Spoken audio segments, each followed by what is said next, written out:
Unique Ways with Thomas Gerard emerges with people from all walks of life who, through their own unique angle, succeed and flourish. Enjoy the ride and welcome to Unique Ways, an audio podcast. Hey everyone, welcome to Unique Ways with Thomas Gerard, an audio podcast. Got a great guest on today. She's known for her passion for taking initiatives that blend cultural awareness, humanity, and a love of art to advance society and businesses alike. Her experiences living and working in Buenos Aires, LA, New York, Mexico City, and Toronto have given Blok a unique international perspective that has been recognized and awarded around the world. Please join me in welcoming Vanessa Eckstein. Welcome. Thank you. Thank you so much for having me. Are you ready for 20 questions? I am. Okay, question 1. Tell me a little bit more about yourself. What do you do? I am a designer, but I also consider myself a lover of art, a wild adventurer, a poet. I think that the one thing I do is find curiosity and creativity and embrace the creative process as life. Great, I love it. Okay, question 2. What's a key piece of knowledge that makes you different? I don't know if there's a key piece of knowledge that makes me different, but I think that our backgrounds, our histories, our sense of place, they all shape the way we understand the world. And I think that's where a difference lies. The difference lies in that experience that that has shaped us and has shaped the way we see the world. And then our openness to be transformed consistently and transform that way that we encounter other people as well.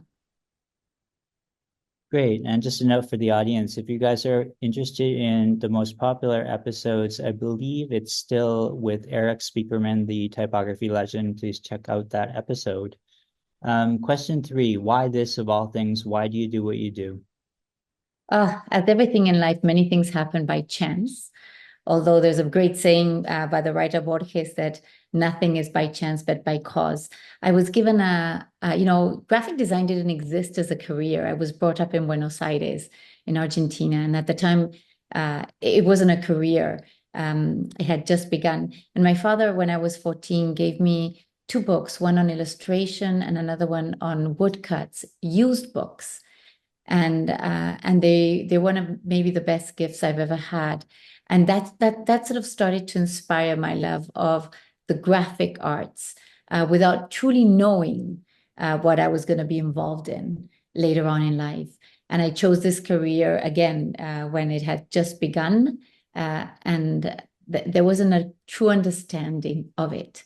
But I do what I do because I love the arts, and I love all of the arts, and that's why I do this so passionately, actually. Great. And some people struggle with number 4, but the question is, what does your future look like? Oh, I don't struggle on that one. That's actually maybe the easiest one. No, it's I don't struggle because I'm always thinking about the future. And my future is always open, always very flexible. I'm taking on a project. We're starting a project right now called Rhythm Dialogues that is funny enough, it's both my past and my future. I studied Blok. I began Blok in Canada 25 years ago, thinking that it should be a space where all the artistic fields converge, that, I wanted it to be a space for debate and dialogue, and that film would mix up with music and philosophy and poetry and the arts and architecture. And that was my idea, inspired by the great legends, by the Eames, by all the, Alvaro Altos, like the great designers that never put boundaries to their field. And so we're starting a project called Rhythm Dialogues. It's grounded on a 1974 Airstream. We bought it before it was cool to buy an Airstream, before the pandemic. And we had at least 4 years or more redesigning the Airstream. It's a mobile lab. We're going to invite artists to have residencies in the Airstream and take it wherever their heart is inspired to take. And the Rhythm Dialogues has a residency program through the Airstream. It has Convergence and Encounters, which is bringing together philosophers, artists with many fields to take on subjects that are profound for society and social urgencies. And we're starting a publishing arm to archive this experimentation, this beautiful encounter of creatives, and to think about the world a little bit different, without very independent in thought, without having to respond to a brief or a very, a timeline. This is creativity, thinking about the value of art within culture and the value of art within society, and how can we move different, and how can we question society differently to the convergence of these arts. Great, I love it. Okay, number 5 we say is unique to this show. The question is, let's talk about location. How does the notion of place play into what you do? For me, place is everything, but not only because I value my sense of place, I actually like crossing it as well. So I've moved all over, from Buenos Aires to Mexico City for 10 years, to LA, to New York, to Toronto. And we took the studio to Berlin to work from there for a while. I studied intercultural design as a master's degree in LA.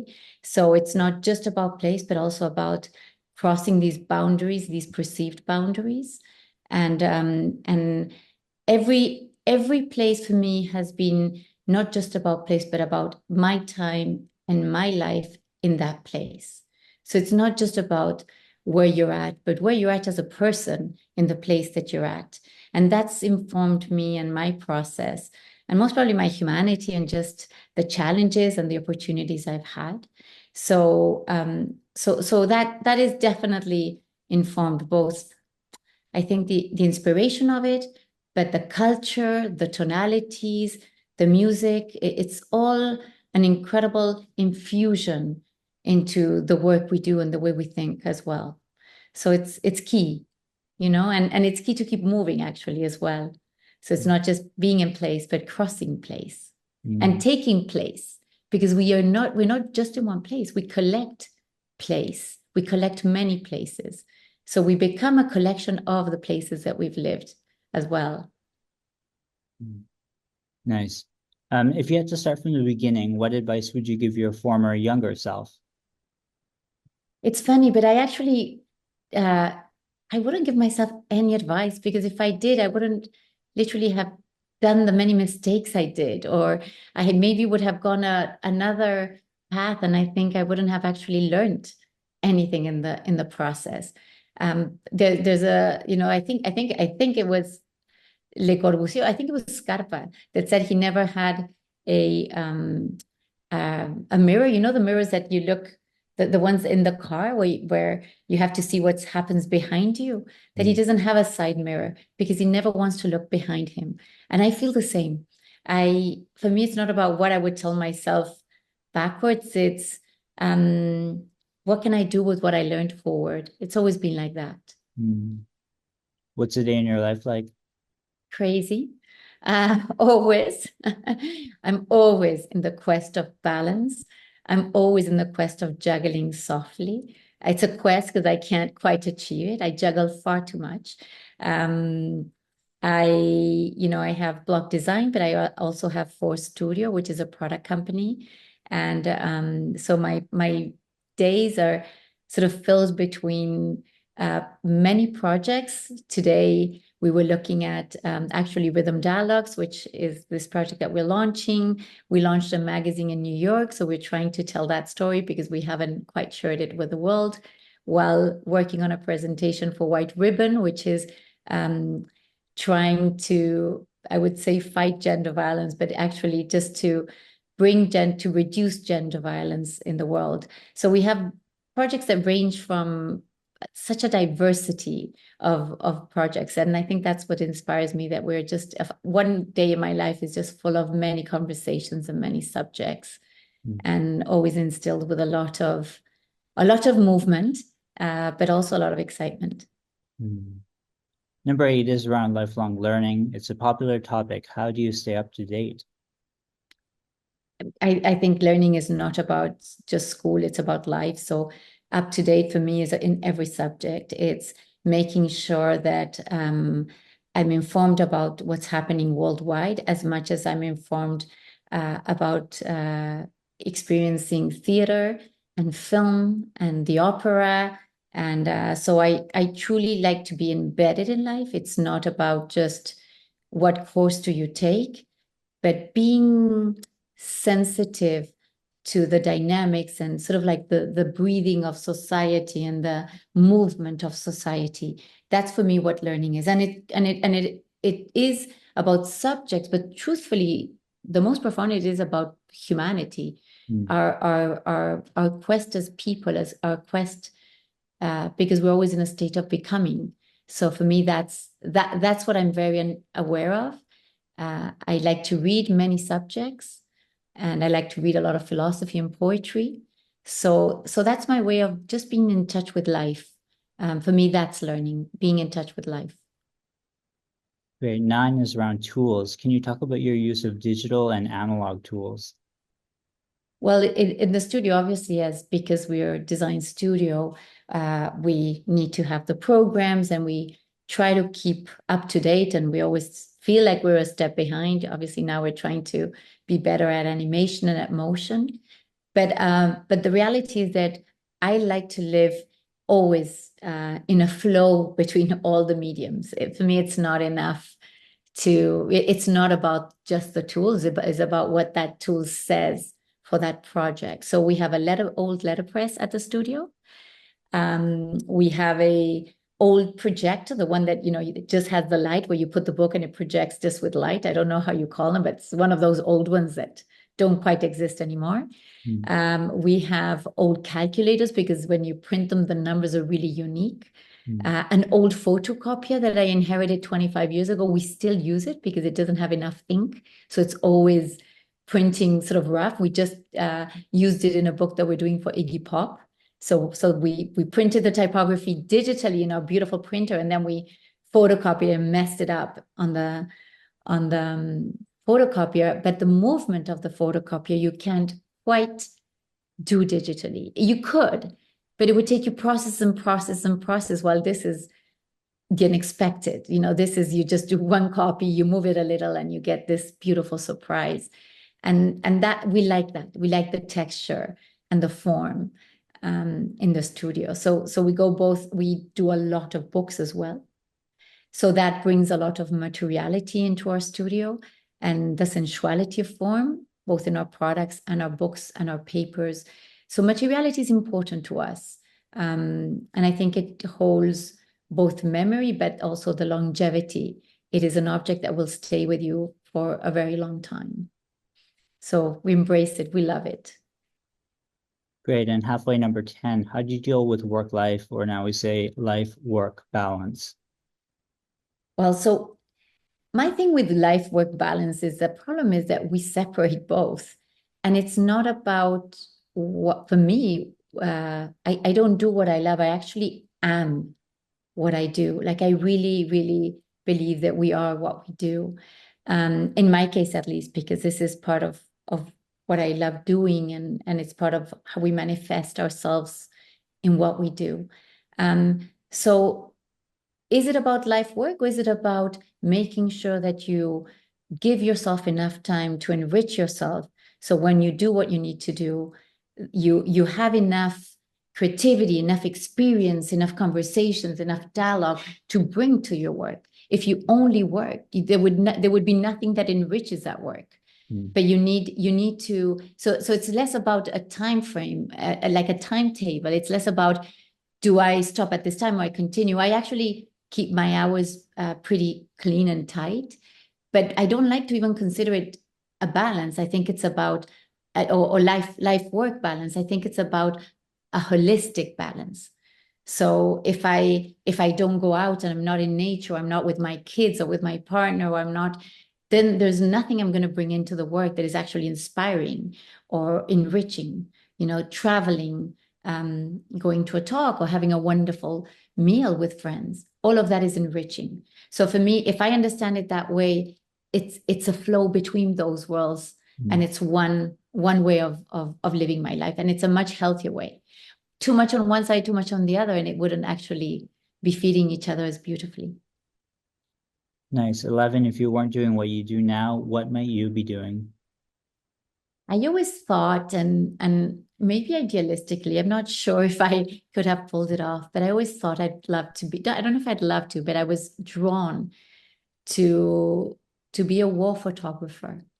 Mm, Um, it's something that I never had the chance, even the idea that that would be a possibility in my life. And I don't know if my empathy and my sensibility would be able to endure it. But I do like that place that where that place that is extreme, where humanity presents itself at its most raw and most honest. And I think that these many times, and as we live this situation, which is so harsh right now, um, those places you see humanity in a very different way, and people, you see human empathy very differently as well. As much as violence, you see everything. But I've always thought that somebody has to witness that and tell that story in a way that is profound and honest, and it has always attracted me, always. Great. 12, what would you not like to do with your career? What would I not? I think I've never done it. That's why I don't do it. But I don't think I like to compromise, and that doesn't mean finding a solution, with others that I can do. I can do beautifully, but that compromise of having not to be honest about the work we do or the way we think about our work. I think we come to our work very honestly. We take on projects that align ourselves with values. I would not take on projects that don't align themselves with the values that we stand. And we've done it all our lives, since the beginning, when nobody was even considering this conversation this way. Mm, I wouldn't like to be doing something that doesn't keep me alive and vibrating inside. mm, So I don't need the paycheck for the paycheck. I want to feel alive, mm, and then the paycheck can follow. mm. But that's the motivation. It's Nice. purpose. Great. And how about a favorite word, quote, or sentence? Oh, I do have one, and this was inherited. This was passed on to me by my dad, and I keep it very close. It's T.S. Eliot, and he says, "We will not cease from exploration, and at the end of our exploring will be to arrive where we started and see the place for the first time." Nice. How about a least favorite word, quote, or sentence? Uh, I don't have a worst quote or sentence, but I don't like to be said, you just have to do it because there's no other, when I don't know if there's no sentence, but when something has to be done without a real sense of purpose, or Mhm. the ignorance of racism, and like those are the things that trigger me, the ignorance of, of lack of humanity or decency, or lies. I think that's what triggers me the most. That's what I don't like. If you're going to be in this world, just come to it as you are. Just simple as that. You don't need to create a great narrative. It is not necessary, and it's going to be forgotten. So you might as well just do it as beautifully and simply as you are. Great. And you're choosing one word to describe yourself. What word do you choose? Free.